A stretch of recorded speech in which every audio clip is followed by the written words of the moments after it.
Jangan lupa like dan subscribe. Assalamualaikum warahmatullahi wabarakatuh. Selamat pagi dan salam sejahtera buat kita semua. Apa kabar hari ini anak-anak? Semoga kita selalu dalam keadaan sehat walafiat.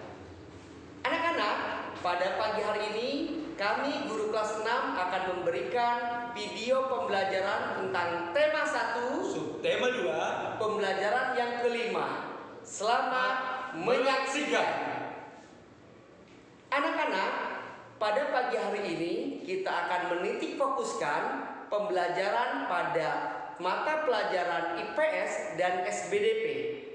Anak-anak, kondisi geografis yang sama membuat negara ASEAN memiliki persamaan dalam kegiatan ekonomi terkait hasil buminya. Ayo kita pelajari lebih lanjut. Anak-anakku sekalian, kalian sudah belajar tentang negara-negara ASEAN. Masalah terkait kegiatan ekonominya. Sekarang, Bapak akan mengajarkan tentang bagaimana kegiatan ekonomi negara-negara di ASEAN. Kita ke Indonesia dulu. Indonesia, sudah kalian ketahui, mengekspor hasil bumi seperti timah, tembaga, besi, minyak, gas, dan nikel. Selain itu juga, Indonesia menghasilkan pupuk, tapioka, karet, kopi, kelapa sawit, dan tembakau. Begitu juga hasil lautnya, seperti ikan tuna, udang, dan teh juga diekspor ke negara lain oleh bangsa Indonesia. Brunei Darussalam, negara yang maju di kawasan Asia Tenggara, terkenal sebagai pengekspor minyak mentah, gas alam, dan produk minyak lainnya. Sekarang kita ke negara tetangga kita, negara terdekat Malaysia. Penduduk Malaysia itu bermata pencaharian dalam bidang pertanian, pertambangan, dan perindustrian. Pertambangannya menghasilkan biji timah terbesar di dunia. Singapura mengekspor mesin dan alat transportasi, alat elektronik, dan barang-barang konsumsi.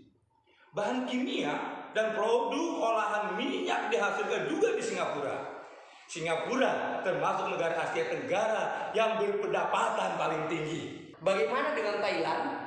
Mata pencaharian penduduk Thailand adalah di bidang pertanian, kehutanan, pertambangan, dan industri. Penghasil beras terbesar di Asia dan 3 sedunia. Luar biasa. Yang dijuluki gajah putih ini atau negara 1000 pagoda atau dikenal di Asia dengan lumbung padinya ASEAN. Luar biasa sekali.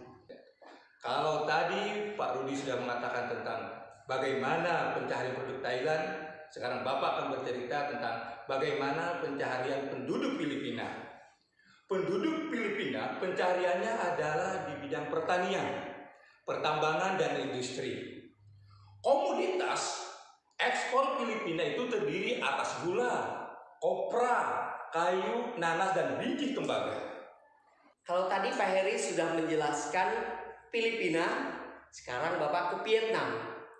Perekonomian sebagian besar penduduk Vietnam adalah di sektor pertanian. Padi merupakan hasil utama pertanian di Vietnam. Industri di Vietnam meliputi tekstil, semen, pupuk, kaca, dan ban. Pertambangan di Vietnam menghasilkan emas, biji besi, timah, gamping, fosfat, tungsten atau wolfram, dan seng. Hasil hutannya adalah bambu, cina, kayu, dan kayu manis. Terdapat 2 sungai penting di Vietnam, yaitu Sungai Mekong dan Sungai Songkhla. Ya, kalau tadi Vietnam sudah, sekarang kita ke Kamboja. Kamboja itu rata-rata penduduknya sebagian besar adalah di sektor pertanian. Laos hidup di sektor pertanian juga, yang menghasilkan beras, jagung, tembakau, jeruk, dan kopi. Oh gitu, oke. komoditas perdagangan Myanmar sekarang meliputi kayu, terutama kayu jati, beras, pupuk, dan berbagai barang kerajinan. Iya. Nah, anak-anak, tadi kita sudah membahas tentang perekonomian di setiap negara di Asia Tenggara. Sekarang di negara-negara ASEAN tersebut pasti ada ciri khasnya. Pasti ya. Ya, pasti. Contoh, tadi di Thailand dikenal sebagai lumbung padi dan juga negeri gajah putih. Di sana pun pasti ada patung. Ya dong. Patung gajah putih. Pasti. Seperti di Singapura ya. Di Singapura ada patung singa yang mengeluarkan pancuran itu dari mulutnya.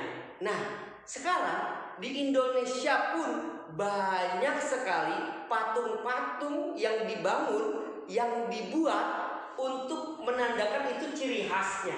Silakan Pak Heri menjelaskan.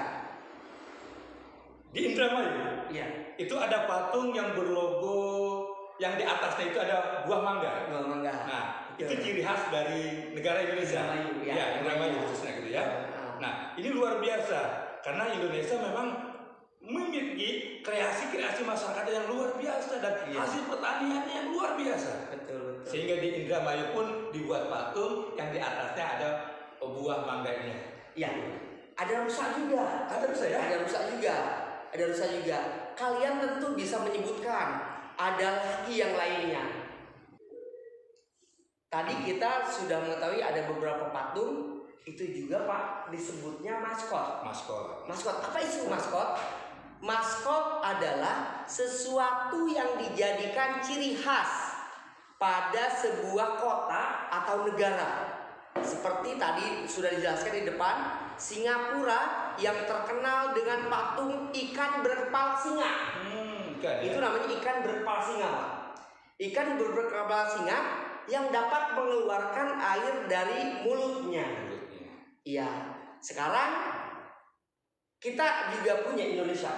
Tadi udah disebut Indramayu. Ada lagi Pak yang kedua? Di Kalimantan. Di Kalimantan Selatan khususnya itu ada maskot yang tertera di sana. Itu ada gambar itik ya? Itik. Ya. Itu adalah maskot di Kalimantan Selatan. Kalau bilang Amuntai, di Amuntai itu di mana di Kabupaten Hulu, Sungai Utara itu ada maskot itiknya. Itu yang dimiliki oleh Kalimantan Selatan di Indonesia. Baik. Ya. Mengapa di Amuntai, Kalimantan Selatan, khususnya di Kabupaten Hulu Sungai Utara terdapat itik? Karena orang mengenal itik, namanya itik albio.